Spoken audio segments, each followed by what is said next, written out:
Welcome to T-Bone's Best of Roanoke show. Music, comedy, and conversation featuring HB, the Honey Badger. Honey Badger don't care. Now, on with the show. This is Radio Free Roanoke, and this is episode 178, T-Bone's Best of Roanoke show. Most of us probably remember 32 years ago, November 7th, 1991, where we were when we heard Magic Johnson announce he had tested positive for HIV and he was immediately retiring from the NBA. Our special guest, Roland Lazenby, has written a book, Magic, The Life of Irvin Magic Johnson, because there's so much more that goes on before that fateful day and after that fateful day. And Roland, we like Roland quite a bit. He's a friend of the show. Roland likes you. He's local, and he's a man of the people. So how's it going since you released this new book? How's it going? It's pretty good.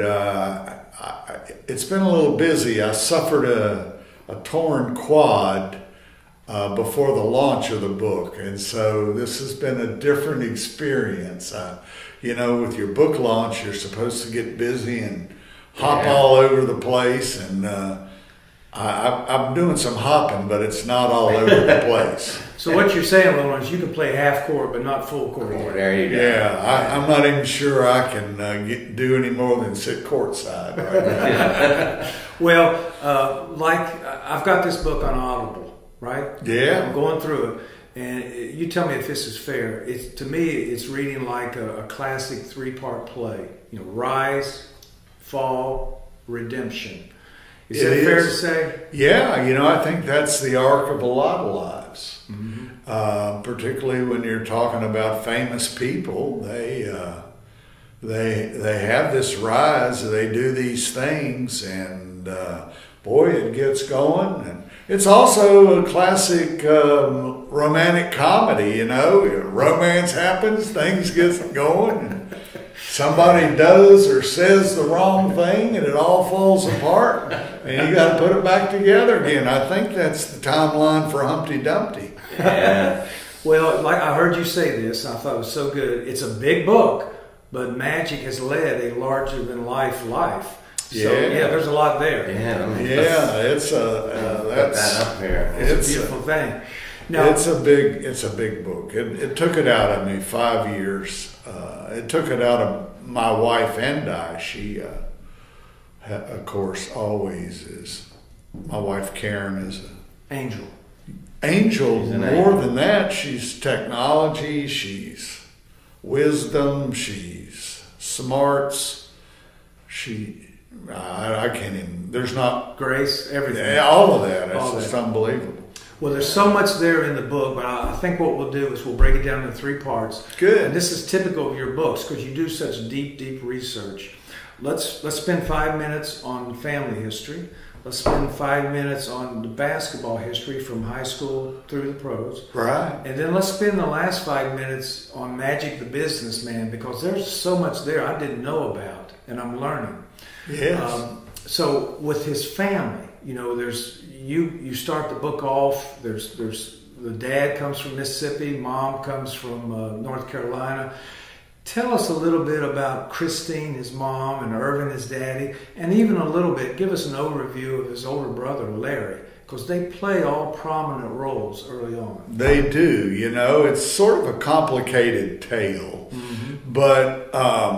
And I'll just say real quickly, the reason I do this, the great Pete Newell, the great college coach, and then he became the GM of the Lakers, and he told me 35 years ago in an interview, almost 35 years ago, he said, if you want to understand Jerry West, I was writing my Jerry West book for ESPN Books, he said, you've got to understand West Virginia. And of course, my people came out of southern West Virginia. You were born in Bluefield, right? I was, but only just in the hospital there. By then, obviously my father had married a Whitfield girl, and so I grew up in Whitfield, Virginia. But the point was, I embarked on this long search for who Jerry West's people were. And, the journey of these families is a powerful thing. And the main reason, Christine Porter Johnson, who's Magic's mother, she was a woman who came up through that really difficult sharecropper culture in North Carolina. Just like another famous lady I've written about, Michael Jordan's mother, Dolores. And, there were no winners in that sharecropper culture, black or white. And that's not my opinion. That's a study done by the North Carolina Board of Agriculture in 1922. Right. And so the story of these families battling through the great difficulty is part of what I wanted to tell. It's a story of race because it's set in Lansing, Michigan. And these two families that, end up in a marriage, one from North Carolina, one from Mississippi, they're all sort of headed north, as is the great story in America of people trying to avoid the ugly, ugly racial climate of the South, the violence, every kind of disrespect and every kind of barrier to any sort of economic advancement. And so Lansing, Michigan, where Magic Johnson is born, is a place where his father has found a job in the auto industry. And his father has a business on the side because they end up with 7 children. And he also is supporting three other children from a previous relationship. And so he's a busy guy paying the bills, and he's a guy determined to do it. And of course his sons have to work on the trash truck. But Irvin Johnson very quickly becomes identified in the community as a grade schooler, as this amazing basketball player for his age. And his older brother Larry's a very good player. But the schools, some of them have been integrated, but they have an all-white high school that the Lansing school officials are trying to integrate by using busing. And so Magic's older brother Larry is a group of the first black kids at this all-white high school. And right before Christmas 1972, Magic's just literally a grade schooler then.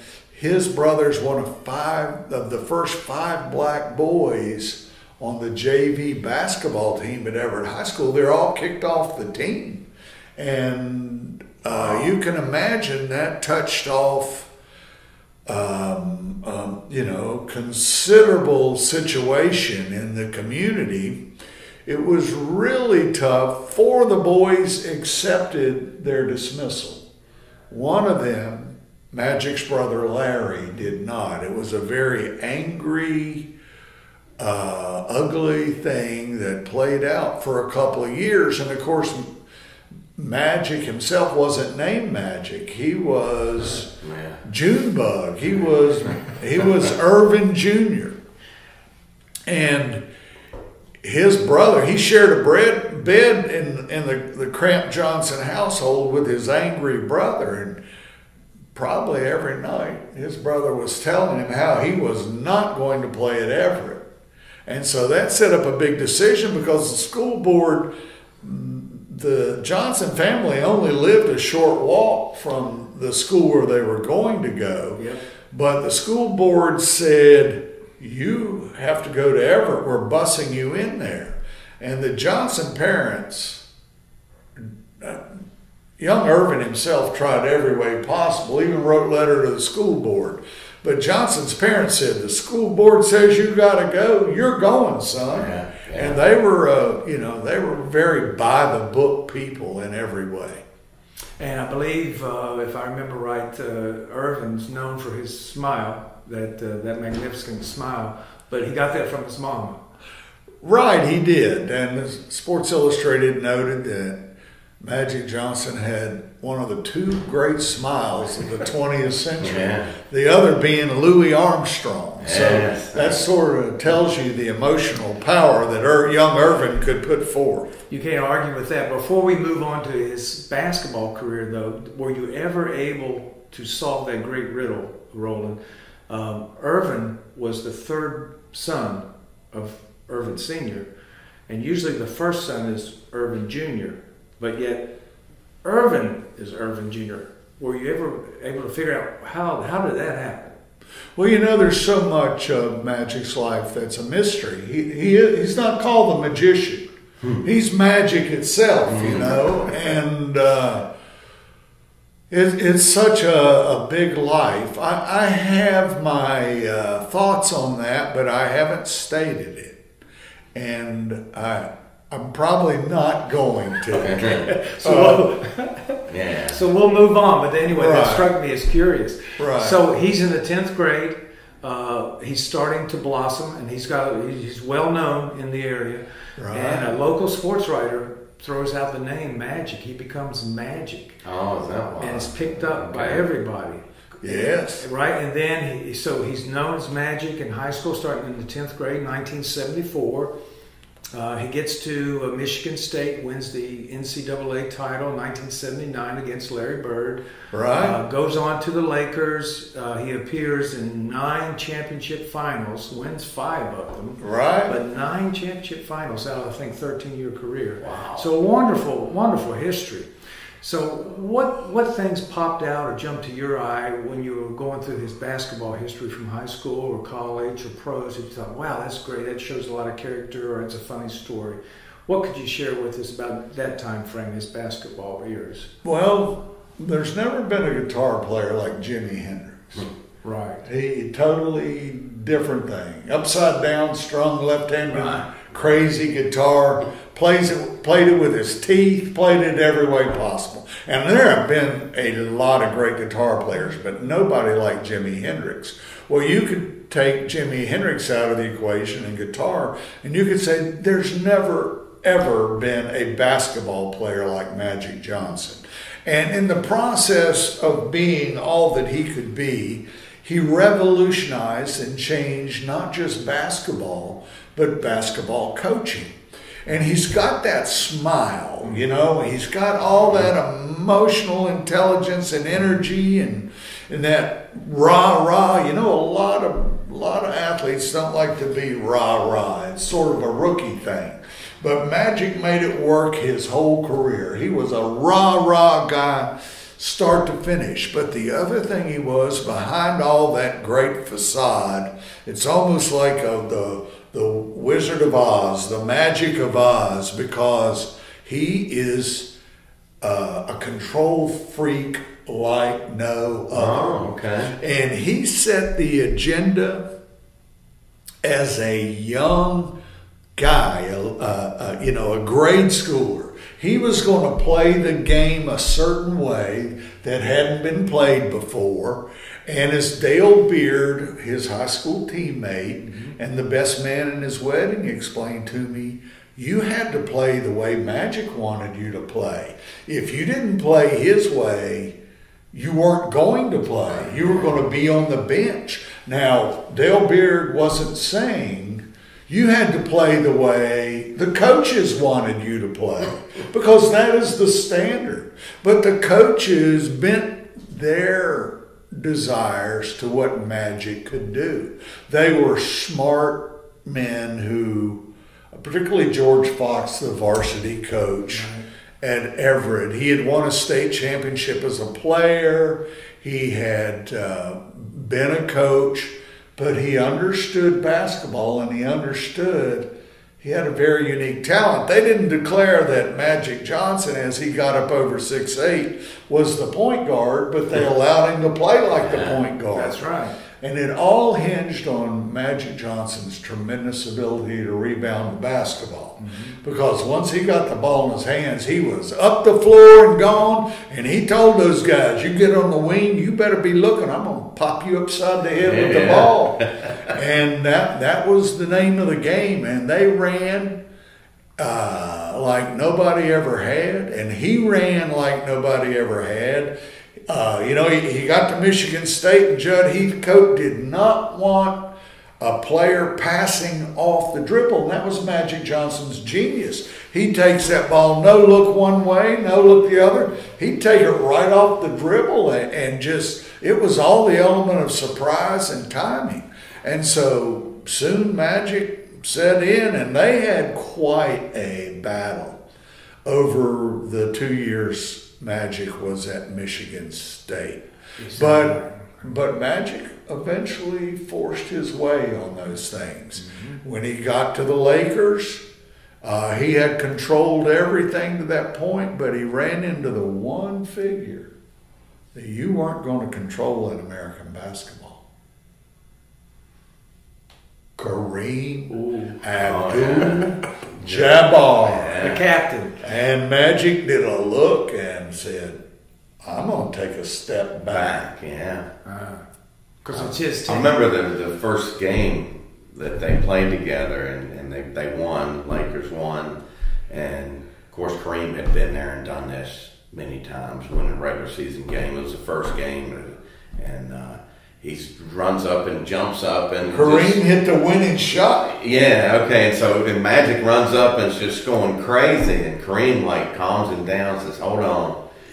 Get off of me. Get off of me. Yeah, okay. You tell him. And he said, this is just the first game. Yeah. And Magic said, if you hit 81 more of those, we're going to celebrate 81 more times. And, and he proved to be that kind of guy, too. Oh, yeah. Always excited. Always. Yes. Yeah. That tremendous emotional intelligence. It was always fun. He had to have fun in the building. If the people were sitting there blah, he could not stand a basketball building that wasn't just eyeballs popping, arms waving. Yeah. Everybody screaming and high-fiving, and his whole thing was his personal fun meter for the building. Right. And, the NBA in 1979 saw the TV ratings for their regular season games plunge 25%. Now, the NBA, through its history, couldn't afford for them to plunge 1%, right. But a plunge of 25%. And I discovered in my research that Magic's third great grandfather was apparently, and it's hard sometimes to the records, but it appears he was a sergeant in the 1st Colored Cavalry during the Civil War. And Magic arrived in the NBA just like the daggone cavalry. He saved the day. He and Larry Bird, they had this upbeat, pass the ball, get moving style of play. And the Celtics and Lakers, it took them a while. They only played twice a year. They had preseason games. But boom.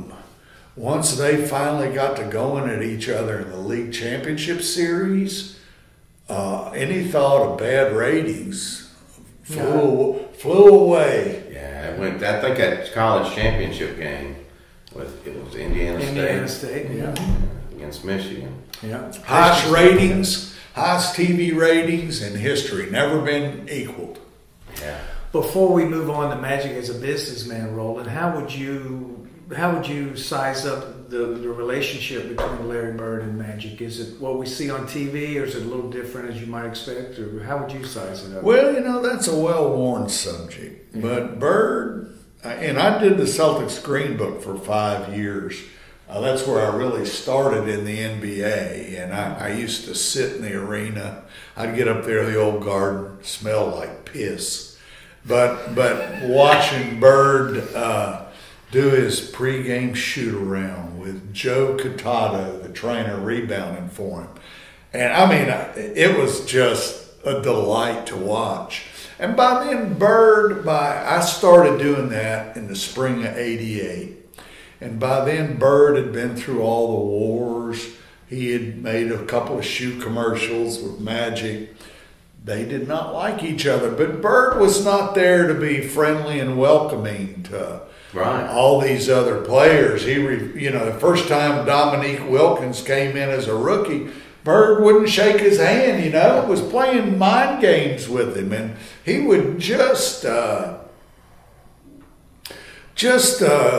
tough, unfriendly guy. He had this great wit. He was sort of homespun and all that stuff. And he played to all that, but that was his being a competitor. I think from what I've seen through the years and watching him, he wanted to win, and that's how he felt like he needed to treat it to have the best chance to win. Right. Dominic, I think he told him, you shouldn't even be out here, Holmes. I think he told him. I will tell you. This is an offensive phrase. I'm going to use it. The saying in the South is poor white trash. And Larry was not poor white trash. He came from a family that struggled. His father was a veteran who was torn up by things and committed suicide. It was a very tough thing. But there's no question that Larry was poor and white and talked trash. He talked as much trash as anybody in the history, probably, of the NBA. Not only did he talk more, he talked it better. And Magic was not a trash talker and was not deeply appreciative of trash talking. James Worthy told me once about how Larry could just take you right out of whoever you were and whoever you wanted to be on the basketball court. And, Magic was a lover, not a fighter, as George Andrews, his lawyer for the first 8 years of his career, told me in interviews. And now Magic had his own sort of talk. He would grin and laugh when he executed one of those no-look fast breaks, and he'd be high-fiving. And it wasn't a verbal trash, but it was an emotional trash. And he was celebrating, and and conversely, Magic would get deeply offended if anybody celebrated on the Lakers, and so these are two guys who were very much gamers. Yeah. They had different ways of setting the emotional agenda. Mm-hmm. They had the same goal. I said in the book, they spoke different versions of the same broken English. They were, they were who they were totally and completely. Both of them very smart men. There's not a doubt about any of that. Both of them sort of cold-eyed realists in a lot of ways.